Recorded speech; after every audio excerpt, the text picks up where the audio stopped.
Chapter 26 Your Smarter Exercise Program. Your Smarter Exercise Program can be summed up in 7 words, inspired by Michael Pollan. Exercise forcefully, not too often, mostly eccentric. Your Smarter Exercise Program takes at most 20 minutes per week, so it cannot be complex. All it takes is 4 eccentric exercises performed for 10 minutes once per week, along with 10 minutes of smarter interval training once per week. This can be done both at home or at a gym. New heading: The weekly program. Day 1, 10 minutes of eccentric training. Day 2 and 3, relax and recover. Day 4, 10 minutes of smarter interval training. Day 5, 6, and 7, relax and recover. Repeat. After our discussion about needing a full week to recover from eccentric exercise, you may be wondering why you would do both eccentric training and smarter interval training each week. 2 smarter workouts per week make sense only for people new to smarter exercise because safety is most important and you need to ease your way into smarter exercise. Because of this, it will take a while before you are able to safely use enough resistance to work your muscles completely. Since your most beneficial type 2B muscle fibers will not be getting exercised right from the start, 2 smarter workouts per week are fine. Once you're comfortable using the amount of resistance necessary to work all of your muscle fibers, you can skip the smarter interval training. Here is how you can tell when it's time to cut back to 1 smarter workout per week. Do eccentric training and write down the amount of resistance used. For example, did 6 eccentric leg presses with 100 pounds. Rest for 2 days. Do smarter interval training. Rest for 3 days. Do eccentric training again with the exact same resistance used last time. If steps 3 and 5 are possible, aka if you're able to do smarter interval training and if you're able to lift the same amount of resistance during your second eccentric workout, you are not exercising your type 2B muscle fibers yet. That is, you are not yet using enough resistance for your eccentric leg press, and you should stick with 2 smarter workouts per week until you are comfortable adding more resistance. If you were using enough resistance to activate your type 2B muscle fibers, your smarter interval training would have gone badly, as it happened just 2 days after your eccentric exercise. At that point, the type 2B muscle fibers in your legs, if activated, would still be exhausted and not work well. If you were able to somehow drag your exhausted muscles through smarter interval training, they would definitely not be able to meet the demands of eccentric training just 3 days later. New heading: 10 minutes of eccentric training. If you are familiar with resistance training, you are familiar with sets and reps. If you are not familiar, you're better off because sets and reps are irrelevant. Muscle fibers do not care how many sets or reps you do. As researchers at the Human Performance Laboratory at Adelphi University tell us, there are 57 studies that show no statistically significant difference in the magnitude of strength gains or muscular development as the result of performing a greater number of sets. All your muscle fibers care about is how much force they need to generate. So let's focus on making as many muscle fibers as possible generate as much force as possible by doing whichever of the following exercises you would like once per week. Note, both lists of exercises are basically the same. The gym options are performed on machines that enable you to add much more resistance safely. These machines are required for more advanced individuals, as these individuals will otherwise not be able to safely use the amount of resistance needed to activate all of their muscle fibers. Home exercises: eccentric squats, eccentric pull-ups, eccentric push-ups, eccentric shoulder press. Gym exercises: eccentric leg press, eccentric pull-ups, eccentric chest press, eccentric shoulder press. More exercises beyond this core list provide little, if any, value. You can think about doing more exercises to make your set point lower, just as you'd think about heating already boiling water to make it hotter. In both cases, we would just be wasting energy. Specific instructions on how to do these eccentric exercises are available for download at sanesolution.com/Calorie Myth audiobook using the listener code I am sane. Also, keep in mind that most gyms will give you one free personal training session in which you can ask the trainer to show you how to do the traditional versions of these exercises. Then, on your own, you can apply the 6 principles of smarter exercise and be all set without spending any money. Best of all, there's no need to be intimidated. If you have ever sat down, opened a door, pushed something, or lifted anything above your head, you are most of the way to being an eccentric exercise expert. Keep in mind that while the smarter workout is simple, it is not easy. We are trading quantity for quality, and that's hard. For example, go back to the staircase you used earlier to see how much stronger you were eccentrically.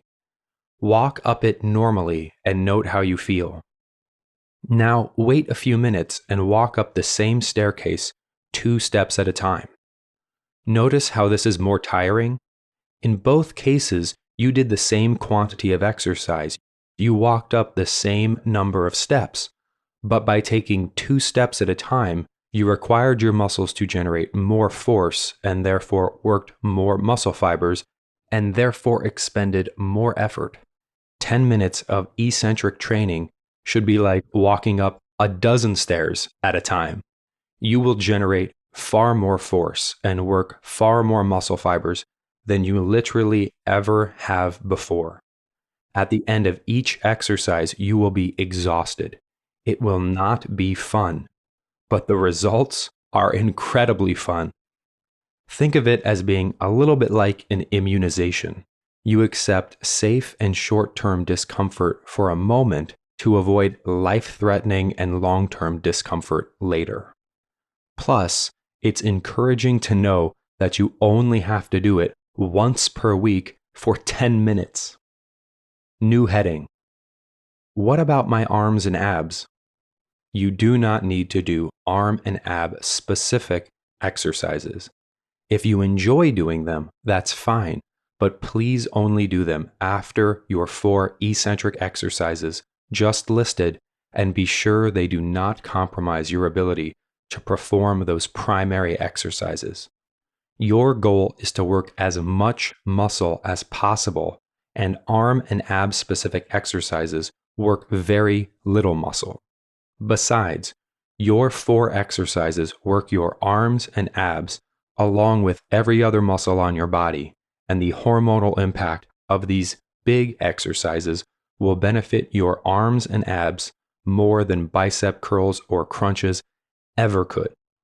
For instance, in my favorite study of all time, researchers at the University of Southern Denmark divided people into 2 groups. The first group trained only one of their arms. The second group trained only one arm exactly the same way as the first group, but also trained both legs. With this creative setup, the researchers could see what affected people's arm muscles more: direct arm training, or the hormones triggered by all the muscle fibers worked using leg exercises. They could answer the following questions. How much stronger does an arm get if people 1. Do not train it. 2. Train only it. 3. Do not train it, but do train their legs. 4. Train it and train their legs. The results of this study still surprise me to this day. The arms which were not trained, along with legs which were not trained, saw a 2% strength increase. The arms that were trained, along with legs that were not trained, so arm only training, saw a 9% increase in strength.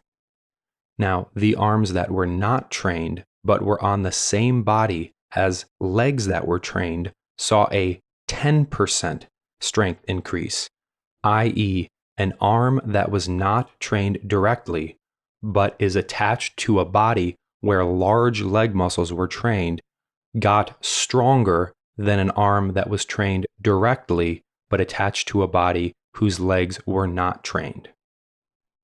Again, resistance training only the legs increased arm strength more than resistance training only the arms. How is this even possible?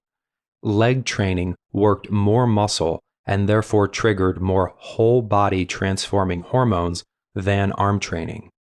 All those hormones benefit seemingly unrelated muscles more than exercising those muscles directly. This is why you will work your biggest muscle groups, legs, back, chest, and shoulders directly, and your smaller muscle groups, arms, abs, etc., indirectly. By focusing on the big things directly and the little things indirectly, you will take care of the little things better than you could any other way. One could imagine that this logic works outside of weight training as well. But seriously, what about our abdominal muscles?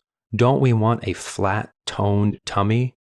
Absolutely. But doing abdominal only exercises before we lower our body fat percentage is a bit like worrying about how shiny a ring looks while wearing a boxing glove over it. The fastest way to get abs has nothing to do with exercising your abdominal muscles. It has everything to do with uncovering your abdominal muscles, that is, to unclog and lower your set point. Important note: make sure to eat one of your 30-gram servings of protein as soon as possible after your workouts. This aids in recovery and magnifies many of the metabolic benefits of smarter exercise. If you enjoy protein shakes, there is no better time to enjoy one than immediately after your workouts. New heading: How to exercise eccentrically. Exercising eccentrically is simple. Warm up by walking briskly or riding a bike for a few minutes. Pick a resistance that you can't lift with one arm or one leg, depending on the exercise, but can easily lift with both arms or both legs. Let's say 20 pounds. Lift the resistance with both arms or both legs. Here, each arm or leg lifts half of the weight, or 10 pounds. Now, lower the resistance with one arm or one leg for 10 seconds. Here, each arm or leg lowers all of the weight, or 20 pounds in this example. Do this very slowly. Repeat until it is impossible to lower the resistance with one arm or leg for 10 seconds. If this takes more than 6 repetitions, gradually add resistance until it only takes 6 repetitions. With this technique, you can exercise eccentrically in the comfort of your own home and bend many resistance training machines at your local gym to your every eccentric whim. But before you go get eccentric, there are 2 important rules to keep in mind. First, if you choose to exercise eccentrically on resistance training machines, then you should only use machines that work both of your arms or both of your legs together. This is the only way to have less resistance on the way up and more on the way down. If you pick machines that work your arms and legs independently, you will lift and lower the same amount of resistance. That defeats the whole purpose. Think about it this way. Say you grab a gallon of milk in each hand. Now lift both jugs above your head, and then drop the one in your right hand to increase the resistance in your left hand. Of course, that doesn't work because lifting milk jugs works your arms independently. However, if you lifted one milk jug with each arm, but then lowered both jugs with only your left arm, you would lower more resistance with your left arm than you lifted with your left arm. Resistance training machines that work both of your arms or both of your legs together do the same thing. Second, exercise eccentrically only when little, if any, balance is required. Just as you would not pick up a giant flat screen TV with two hands and then let go with one, you should exercise eccentrically only when minimal balance is needed. Now let's put these two rules together. You could do a push-up with your knees on the floor to reduce resistance, and then lift your knees and lower yourself to increase resistance. In this instance, your arms would be working together to lift a shared source of resistance, your body, and little, if any, balance is needed.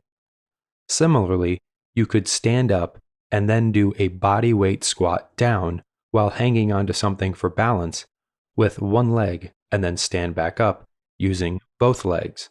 On the way up, you're using both legs to lift your body weight.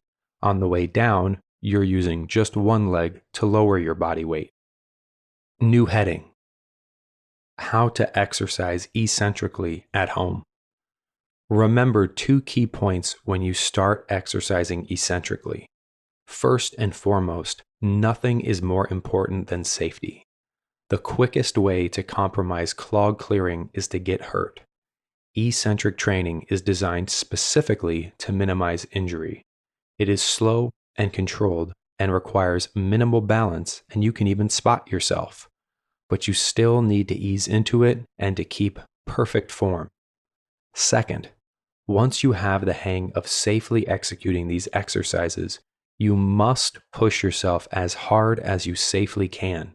You are trading quantity for quality, so it is particularly important that you maximize the quality or intensity of these exercises. If you do not, you will have thrown quantity and quality out the window. That's not exercising less, smarter. That's just exercising less. Please push yourself as hard as you safely can, and then continue to push yourself more and more by gradually adding resistance at least every other workout. As you improve the quality of your health and fitness, you must improve the quality of your exercise to keep progressing. Think about training your body as similar to training your mind. Once you've mastered your multiplication tables, you have to move on to something more challenging to maximize your mental capacity. Same thing goes with your body. You have to keep adding resistance and challenging yourself to maximize your physical capacity. New heading: How to increase the resistance of at-home eccentrics. You can increase the effectiveness of your eccentric exercise in 5 safe ways once you get the hang of it. 1. Safely add resistance until it lowers itself. 2. Squat down lower. 3. Hold the most challenging part of the movement. 4. Buy resistance bands and a weight vest. 5. Once you master at-home eccentrics, join an inexpensive gym. Let's dig into each one of these in a bit more detail. Safely add resistance until it lowers itself. When you first start with eccentrics, you should consciously lower moderate resistance for 10 seconds to get the hang of the movement. This will seem challenging, but not too bad. Once you feel that you have mastered the movement, add resistance and you will be surprised to see that you can still lower it for 10 seconds. When you are completely comfortable with the movement, continue to add resistance until you no longer have to try to lower the resistance. You will do all that you can to stay still, but the correct level of resistance will force you down over the course of 10 seconds. When it comes to working our biggest leg muscles, squatting down 4 inches will not get us where we want to go. But we need to start somewhere. As you get stronger and more confident with leg exercises, you should increase your range of motion. For squats and leg presses, you gradually work your way to bending at the knee until your thighs are parallel with the ground for squats, or platform for leg presses, or a few inches lower. Hold the most challenging part of the movement. For squats and leg presses, you squat down at a modest speed until your thighs are at least parallel with the ground or platform. You then hold that most challenging part of the movement for 10 seconds, rather than holding the top of the movement, the least challenging part, for most of the time. Buy resistance bands and a weight vest. These are inexpensive substitutes for dumbbells and barbells that you can use at home. Put the weight vest on during your squats, pull-ups, and push-ups to increase resistance. Wrap the resistance bands around something sturdy and use them to increase the resistance of your shoulder presses. Tip: you can find these most cost-effectively at sanesolution.com. Once you master at-home eccentrics, join an inexpensive gym. At some point, you will get into such great shape that your body weight, resistance bands, and weight vests no longer provide enough resistance to work all of your muscle fibers. At this point, if you want to improve your fitness, you'll need to use the machines at a gym. Keep in mind that the most basic and inexpensive gym will do the trick. You need only the 4 machines outlined here. Unless you are an elite athlete, protect yourself from the complexity that many gyms try to sell you. The more complex a gym tries to make exercise sound, the faster you should run in the other direction. Actual fitness experts know that 99% of the population can achieve all of their fitness goals using a leg press type of movement, a pull-up or row movement, and chest or shoulder press movements. Everything else should be seen as extended warranties. The person selling it to you will make it sound wondrous, but it is generally useless for everyone except the salesperson. Sidebar: how hard do I need to push myself to get the best results? Think of effort as a scale of 1 to 10, where 1 is sleeping and 10 is giving birth. If your goals are ambitious, your effort also needs to be ambitious. Aim for 10 minutes per week of effort as close to a level 10 as possible, always putting safety first. If your goal is more modest, your effort can be more modest too. New heading: how specifically to do your eccentric exercise. To ensure that you can see exactly how to do eccentric exercise, please enjoy your listener-only resources at sanesolution.com/Calorie Myth audiobook using the listener code IAMSANE. There you'll find illustrated and step-by-step guides that will show you specifically how to do your eccentric workout routine. New heading: how to do smarter interval training. The efficacy of high-intensity exercise protocol involving only 250 calories of work each week to substantially improve insulin action, aka to unclog, in young sedentary subjects is remarkable. Dr. John Babraj, Heriot-Watt University. Since you already know how to pedal on an upright stationary bike, you are ready for smarter interval training. Step 1. Hop onto an upright stationary bike. This is the type that looks more like a regular bike and less like a recliner. 2. Get warmed up by pedaling at a moderate pace with moderate resistance. 3. Increase the bike's resistance so that you can only pedal by standing up on the pedals and pushing down on them as hard as you can. 4. Pedal like that for 30 seconds. If you can pedal any longer than 30 seconds, increase the resistance until you can't. 5. Rest for 2 minutes. 6. Repeat steps 4 and 5 3 times. Remember, you're not doing smarter interval training if you get on an upright stationary bike and flail around uncontrollably for 30 seconds. It sounds silly, but that is exactly what will happen if you don't add a lot of resistance. Assuming you are not a highly trained athlete, moving your body very quickly will eventually lead to an injury. However, after you add resistance, you can move at a normal, controllable, and safe rate while working as forcefully as you possibly can. As a general rule of thumb, smarter interval training is not about moving faster, it's about moving more resistance. Keep in mind that you don't have to use an upright stationary bike, but you do need to use a low impact machine that will provide you with enough resistance to exhaust yourself in 30 seconds without having to move faster. This means that you cannot do smarter interval training on a treadmill, as that would be extremely high impact and there is no way to safely add sufficient resistance. Tip: we've scoured the web to find the most inexpensive at-home smarter and eccentric exercise equipment available. You can check out some of these options at sanesolution.com. New heading: always adding resistance. Remember, for eccentric training, start slow and then add resistance once you can lower the resistance you have now for 10 seconds more than 6 times. As a general rule, you will know you have arrived at the right resistance and intensity levels when you stop questioning how this one workout per week leads to lasting fat loss and start questioning how you will walk upstairs for the rest of the week given how sore you are. For smarter interval training, add resistance once you can pedal against the resistance level for more than 30 seconds at a time. Finally, if someone tells you that you must do different exercises to see results, that person does not have all the facts.